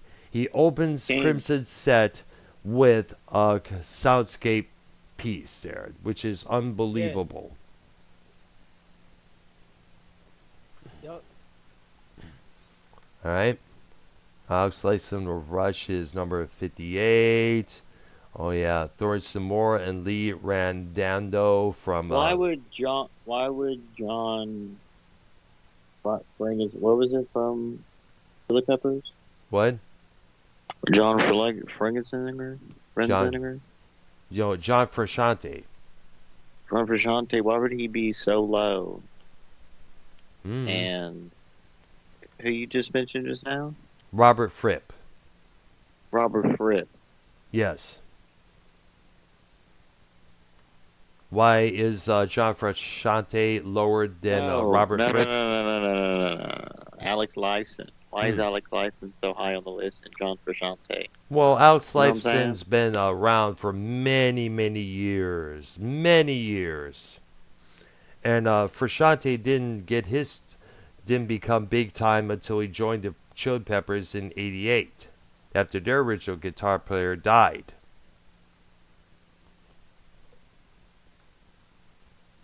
All right, Mick Taylor is number 55. He played with the Rolling Stones, taking over Brian Jones' position. All right, Bonnie Raitt, number 54. Let's see here, blah, blah. They go up there. Oh, yeah, John Lee Hooker. Now, this man deserves a lot of credit. He's one of the original bluesmen out there that had an influence on Clapton, the Stones, all the British white musicians around the early 60s. They looked up to artists like John Lee Hooker, Muddy Waters, B.B. King, Robert Johnson. And John Lee Hooker, from what I understand, made a smart decision. Most bluesmen or rock and roll pioneers at that time, they blew their money like crazy. John Lee Hooker saved his money, and he was able to keep himself financially stable throughout the years. All right. Let me go on the list. Let's see. I don't know this guy here. Blah, blah, blah. See, that's what I'm saying. There's more people that we don't know than we know. But then again, you know, some people have their own personal favorites. We just don't know about them yet. Number 100, Kerry King of Slayer. All right. Let's see. Don't know this guy at 99. Link Ray, the song Rumble that Art talked about a couple of times. Right. For that song, he actually took a pencil and punched some holes in the actual speaker to get the sound he wanted. Which was, at that time, I guess, a no-no, because I understand when you do any damage to a speaker, it doesn't work altogether. But I guess, you know, if it's to say that, you know, this guy kind of like had an influence on Jimmy Page and Led Zeppelin. He talked about it in a documentary called It's Gonna Get Loud. Okay. Let me go down the list. Mark Knopfler from Dire Straits is number 96. Okay. Blah, blah, blah. Joe Satriani, 94. There you go. Much credit to him. Okay. Oh, yeah. Wata, some female Japanese guitar player, Wata. Don't know much about her, but her band is an avant-garde metal trio called Boris.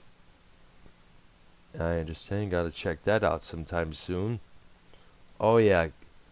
Ba ba ba ba.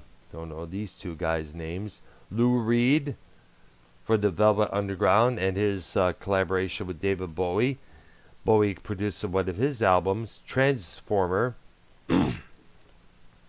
That's the album with Walk on the Wild Side included on that album. Kurt Cobain is number 88. Poison Ivy from the Cramps, she's at 87. That's a group you got to really check out sometime, YR. Look for their song Human Fly, Can Your Pussy Do the Dog, or Can Your Dog Do the Pussy, or whichever of those two. Goo Goo Muck, that's one of their other songs. Let's see here, going down the list. Larry Carlton, I remember hearing about this guy here. Alright. Blah, blah, blah. Muddy Waters, as I mentioned him a while ago, at 84. Big influence on the British music scene in the early 60s, as I mentioned. Oh, yeah, there you go, YR. Adrian Smith and Dave Murray from Iron Maiden. There you go. Both are at 83. Okay?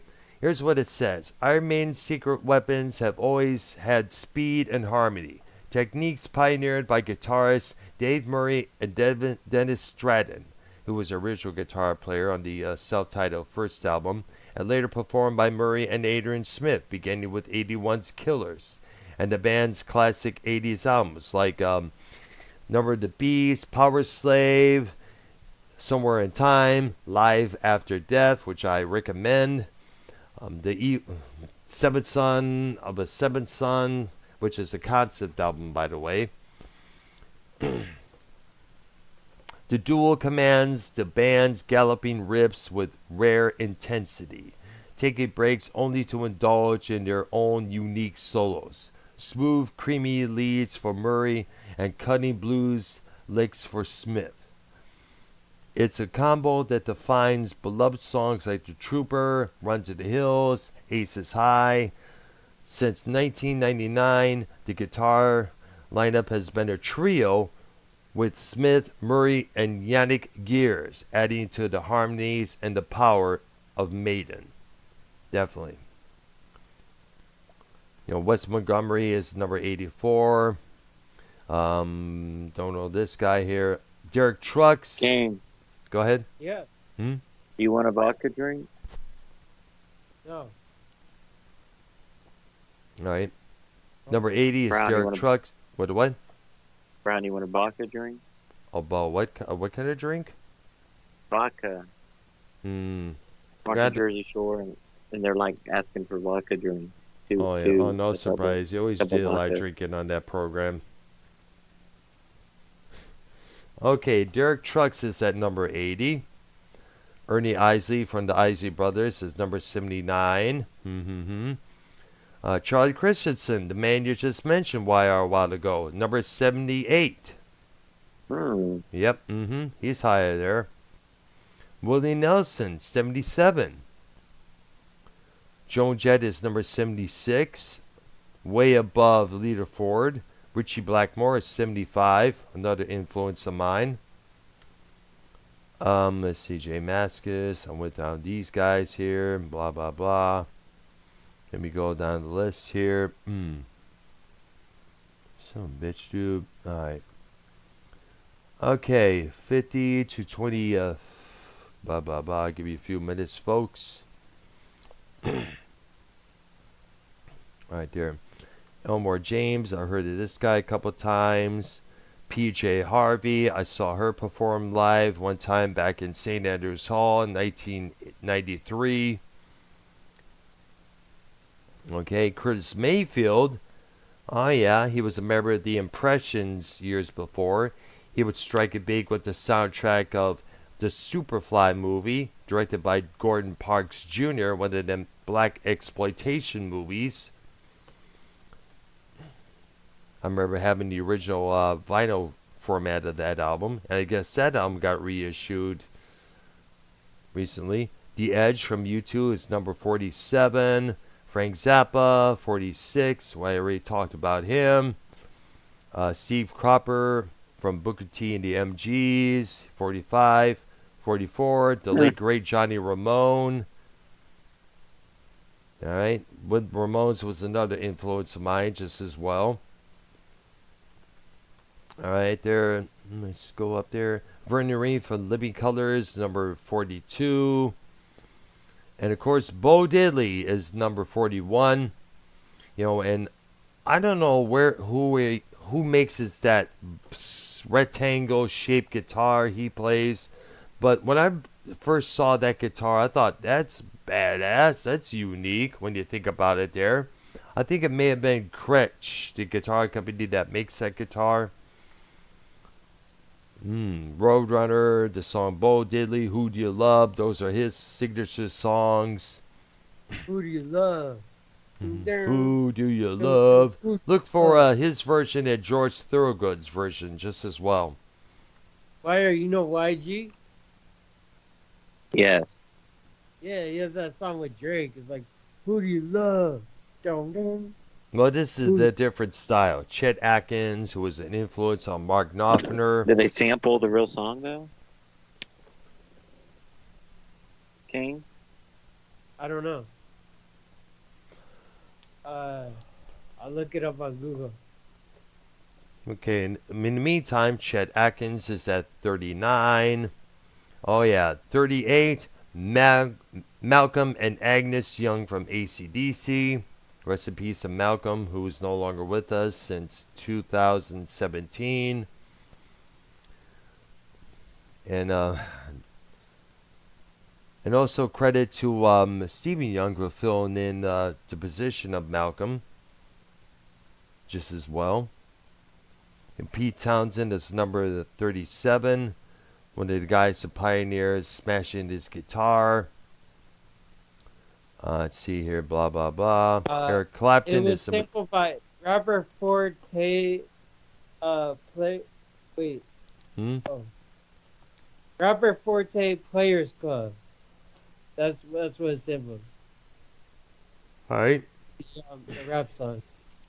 All right. 35 is a Mr. Eric Clapton. Oh, yeah. Jerry Garcia's 34. 33 is Brian May of Queen. Okay, Jack White from the White Stripes is number 32. 31, George Harrison of the Beatles, who sadly passed away in 2001 from cancer. Neil Young is number 30. 29 is Eddie Hazel from Parliament Funkadelic. Is he still in the group? I'm not too sure, but They still tour. well, I think it's this is their last one, or Parliament Funkadelic with George yeah, Clinton. they tour with George Clinton. I see. I know with George Clinton. Those are actually George. I guess those were George Clinton's babies when you think about it there. But they were like when they considered the P-Funk's pioneers. Oh yeah, number 28 is another great guitar player, David Gilmour of Pink Floyd. The man who definitely makes his guitar sing without a hitch. Buddy Guy's number 27. St. Vincent is number 26. Credit to her. She has this signature guitar that's manufactured by Ernie Ball. Definitely look that up, Keith, if you can. It's on Google Images. Definitely do so. All right. Yeah, it's a badass looking guitar when you think about it. What am I looking up? St. Vincent signature guitar by Ernie Ball.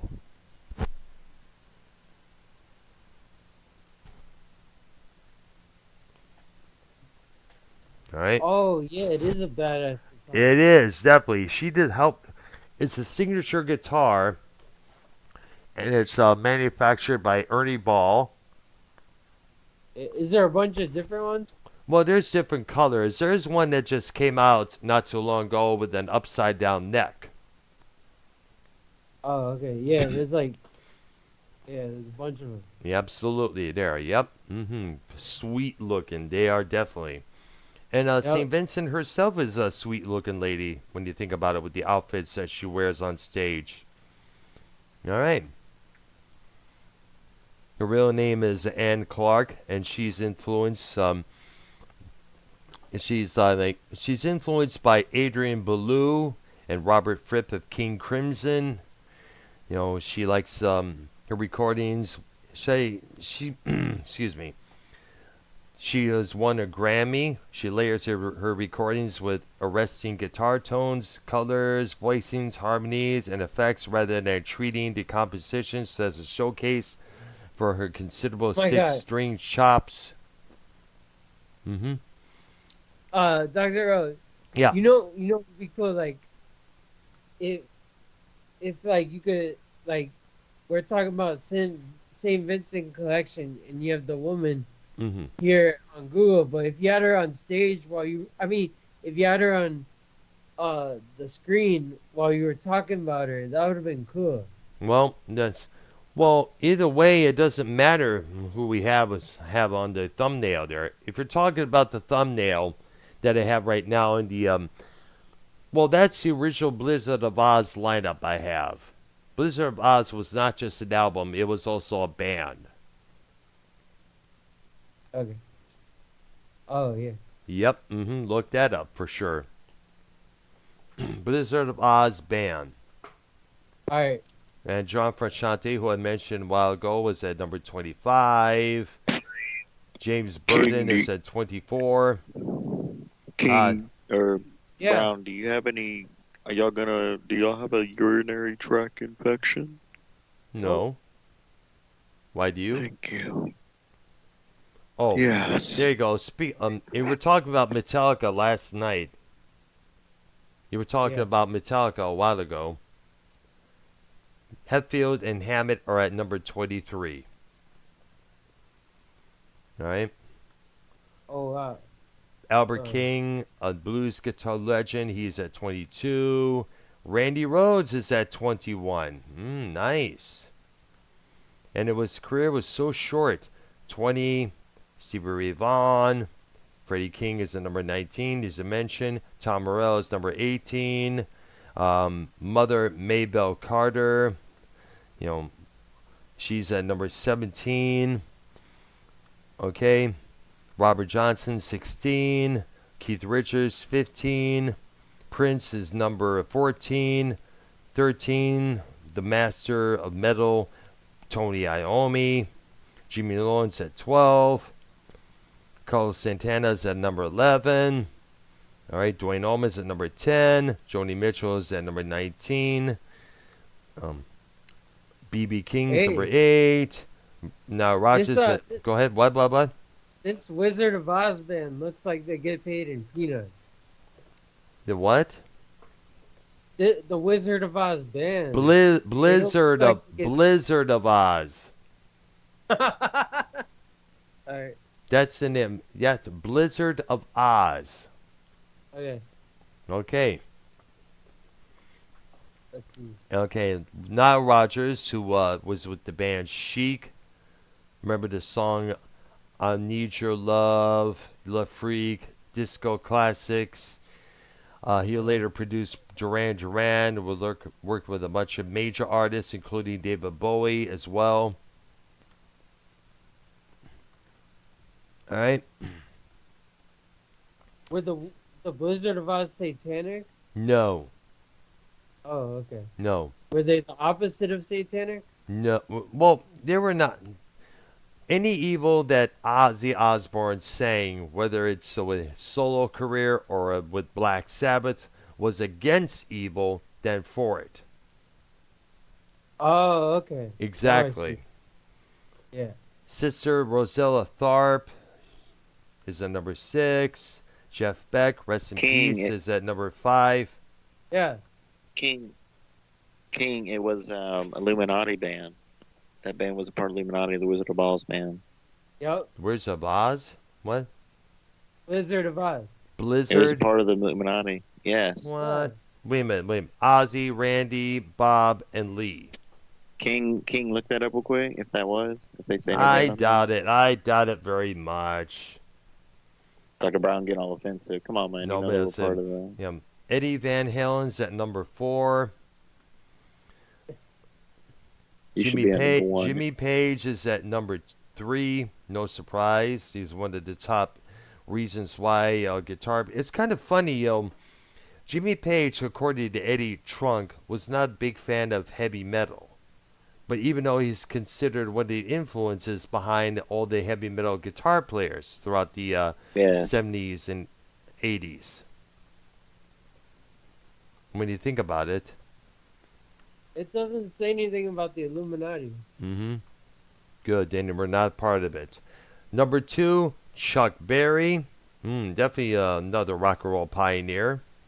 Wait, I found the article. That might say they're part of the Illuminati. And at number 1, no surprise, Jimi Hendrix. Wait, who's at number 2? Chuck Berry.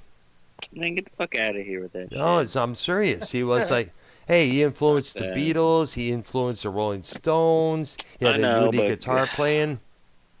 Bro, you're gonna have. All right, what name? Do the top 5 again. Okay, here we go. All right, let me go back up a ways there. What the? Why damn. Check your microphone, dude. You sound like Viking said whenever he yells. Yes, I'm not going to be do. Okay, number 5 is Jeff Beck. Number 4 is Eddie Van Halen. Number 3 is Jimmy Page. Number 2 is Chuck Berry. And number 1, Jimi Hendrix. Jeff Beck. I'd rather see Slash at number 5 than Jeff Beck. Be honest with you. But yeah, and I'm not even a big and look, and King knows we're not even big like Guns N' Roses guys like that. You know what I'm saying? Yeah. Well, Yeah, but then again, when you think about it, what? I love Guns N' Roses. Like I know all 5 of their radio hits. Keith. Yeah, King. instead of King. Brown. Some people just like Brown. Some people just like casual, like rock, casual hits. Yeah, but like, those are not the true fans. It's better than nothing. Nah, it's better than nothing. What do you mean? It's a fan of the genre. Yeah, but the thing is, the people. Can we say, King? Are you a fan of the rock genre? Yes, I am. Yeah, but what makes you a fan? What makes you a fan of that? Because I started with Nirvana and I went to Stone Temple Pilots, and I'm the Offspring, fucking Red Hot Chili Peppers, all the way up to rock, all the way to 2021. It's either but Brown, I can't agree with that. That you're not a real fan if you only like casual. Yeah, but here's the thing. Well, what I'm trying to get at is that instead of the radio hits, go deeper. Okay, I can go deeper on certain people, but I don't want to go deeper on Guns N' Roses. Why not? Because it does suck. Well, what when about deep, Brown? When you say deep, like Guns N' Roses deeper, what do you mean? Deep tracks like let's say like Shotgun Blues, Coma, Rocket Queen, or Rocket. Well, let me name a few cuts for you, Keith, to check out. Other than just Rocket Queen, You're Crazy. What about Out to Get Me, Coma, Shotgun Blues, Bad Apples. You're Not the First. Not Right Next Door to Hell. Dust and Bones. Songs like My World. I bought Americana by The Offspring. I bought that CD. This ain't about the Offspring. Man, Yeah. I mean, I'm Oh, telling you, if you're going to buy an album, Brown- listen. What? Brown, he bought. Not a popular. That is not a casual album. Brown. Yeah. It's not even a casual band. Offspring. Mm. Brown is trying to be the better autist. You don't like Keith because of the autism, right, Brown? No, it's not about that. It's not about the autism. It's not about that. It's the fact that Keith is not going deeper. If we only know the radio hits like November Rain, Sweet Child of Mine, Welcome to the Jungle, then Paradise City and yeah, but Knocking on Heaven's Door. yeah, but like I said, those are the radio hits. And Yeah. if people only know the radio hits, I just found out about Guns N' Roses like in 2017. Like I haven't heard of any Guns N' Roses song until 2017. Keith, you need to start opening your ears, man. Big time, big time. King, you probably heard some Guns N' Roses songs throughout your life, but never knew it was Guns N' Roses. Oh, Yeah, look yeah. up this King- song. King- It's strange. King, I know you. Well, hold on a minute. King, I know you. Hello? Hello? Yeah, hello.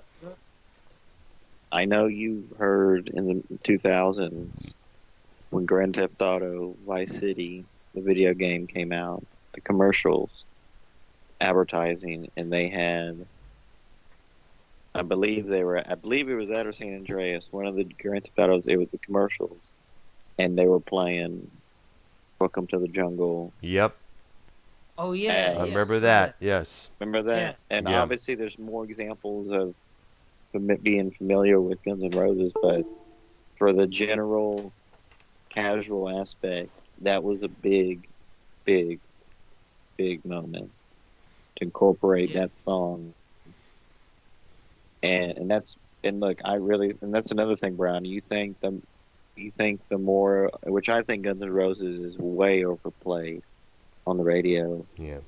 overplayed and everything. But you think, well, because they only have, 3 or 4 albums, but you think Welcome to the Jungle, or this is a question for King, too. Yeah. King and Brown, Welcome to the Jungle or Paradise City? Which one is the more popular song? Probably Paradise City. a Welcome to the Jungle because that people know that like the back of their hands. I would say Paradise City. The music video for Paradise City. Yes. Pretty good. You know, Yes, I agree. See? It's played on like the rock, like certain rock stations, like now. All the time. It's played at the place where I work. Like the place where I work, literally plays everything from 1970 to right now. They play everything. So Paradise City plays a lot at the place where I work. Mm-hmm. They played Welcome to the Jungle a little bit at the place where I work. Mm. But they play, you hear Paradise City more? Yeah, definitely. Right. And there's this there's this rock station like just north of me for like I can hear it at my house, but if you go like more south you can't hear it. But they play Paradise City way more than Welcome to the Jungle.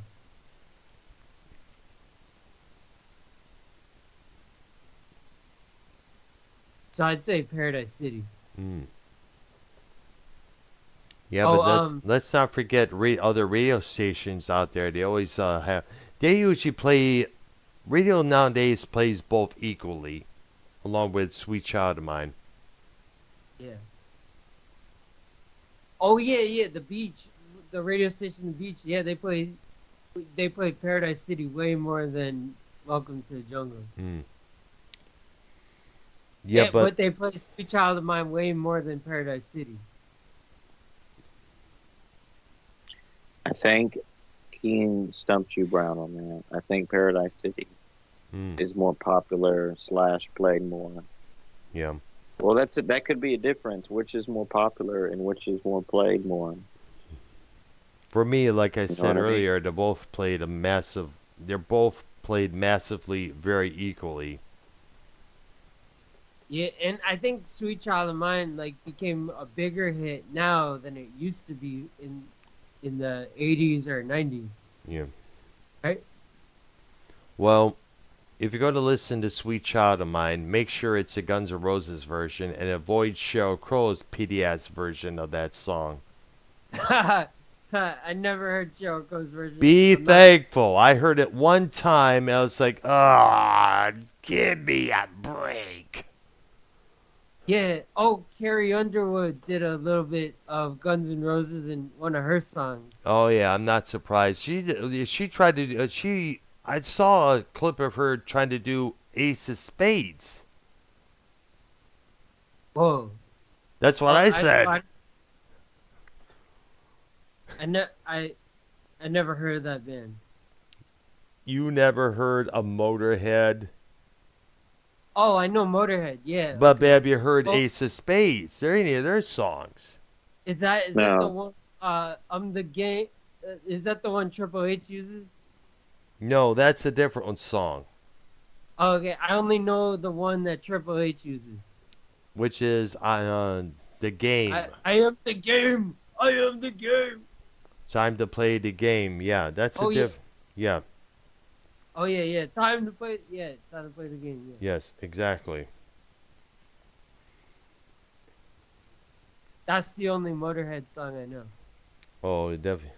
Well, there's others out there. There's other than that song, Ace of Spades. There's Love Me Like a Reptile, Another Perfect Day, Back on the Funny Farm, Dancing on Your Grave.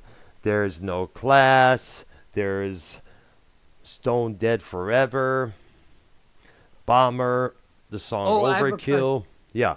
What is AC/DC's second most popular song? Second one. I don't know. It's the ones that it's hard to tell because they had so many popular. They had Highway to Hell. They had Back in Oh yeah. Black. They had You Oh Shook yeah. Me All Okay, I'd Night say Back Long. in Black. Yeah, I'd say Back in Black is number 2 and Highway to Hell is number 3. And No. number one is You Shook Me All Night Long. Correct? Yeah. No Right. surprise. Yep. No surprise. Yeah. Because those are like the three popular radio hits for AC/DC. Other than occasionally they'll play It's a Long Way to the Top if you want to rock and roll. Yeah. Oh, I found out if Ozzy Osbourne or Black Sabbath or the other band you were talking, the Blizzard of Oz. Blizzard of Oz. Wizard of Oz, Ozzy Osbourne said that they don't worship the devil and all that stuff that you may think they worship the devil, they're just doing it as a joke. Well, it's also a kind of a gimmick that's done by the record label. You know, I mean, like the first Black Sabbath album, the UK version of that album, it was a gatefold and it had an inverted satanic cross in the gatefold, and that was not approved by the band. It was a Oh. record company's idea, and that was done to cause controversy to sell records. But eventually it led them to having that reputation of being the devil's children for ages. Yeah. Alright, now I get it. Yes. The label. Yes. Record labels will do that to push record sales. Let me give you another example. The band Heart, Wire knows about them, exactly. They have their first album, Dreamboat Andy. Their record label had a full page ad in Rolling Stone magazine, kind of like a tabloid headliner. It was only our first time, and used one of the outtakes from the Dreamboat Andy photo shoot. They appeared topless when probably they weren't, side by side, smiling at the camera. But the ad and the photo and the way the ad was portrayed made them look like lesbos. Yeah. In fact, one accusation from one fan, talking about how's your lover, your sister, she's your lover, right? that provoked Ann to write the lyrics to one of their big songs, Barracuda. Okay. Yeah. Record companies will try whatever they can to push sales. They're there to sell records. Whether it's convincing the band to repeat the same formula that they did on the last record, or try to convince them to do another cover song from a particular band that they had a hit with before, they will do that. All right. Yeah, I see it a lot. Yep. Even in rap music, I see it. Exactly. You have a hit rap song about boobs and everything else. They're gonna push you to sing about another female body part. They did that with Sir Mix-a-Lot ages ago. Oh, okay. Yeah, remember that song, when Baby Got Back about girls' booties? They pushed him to do a rap song about girls' boobs. That did not fly too well. Oh, all right. Yeah. Wow. All right. Really? All right. So what's going on after this, guys? Hopefully a drama show. Really? I'm gonna probably call it a night here myself. You could probably come on, Brown. nah. I got things to take care of here. All right. Okay. I guess this concludes our episode of Music Maniacs for tonight. And next Thursday, definitely, we'll do that episode of TV Memories where we look at our old favorite sitcoms from the past to the present. Wire, you want to do a drama show on your channel? I can't. SC's not around. Oh, okay. Well, you both could do a drama show, talk about things. What happened to RP, by the way? Did he scoff off? I heard he passed. Passed away. Yeah, right. If he passed away, we would have gotten news of it a long while back. No one cares about him, so no one. I know he got a lot of views on his programs, that's for sure. Vikings was complaining about that one time on a live stream he did. I think if RP did a drama show, I would watch it. No, get a hold of RP and let him know, hey, let's go live. No, I'm not gonna do that. Why not? Cause I don't need a drama show. I don't need to watch Jacob RP. I don't. See, he's not that. He's not that entertaining. Yeah. Yeah. Well, I don't need anybody to go live. I can entertain myself. But if people are gonna go live, I'll watch. All right. All right, there. Well, we'll see who's live. See if Ease the Crave is live or anybody else is live. Definitely do so. In the meantime, this concludes our episode of Music Maniacs tonight. And once again, Music Maniacs will be on Wednesday night at 7 p.m. Eastern Time. And on Thursday night of next week, we'll do that episode of TV Memories talking about old sitcoms that we grew up watching as kids from the 70s, 80s, and so forth. All right. So, that's about it for tonight, folks. Subscribe to my channel, hit that like button and notification bell, and also subscribe to YR's channel, Entertainment Channel 360. And definitely, we'll see you all next week. All right? Bye-bye. And we are out of here.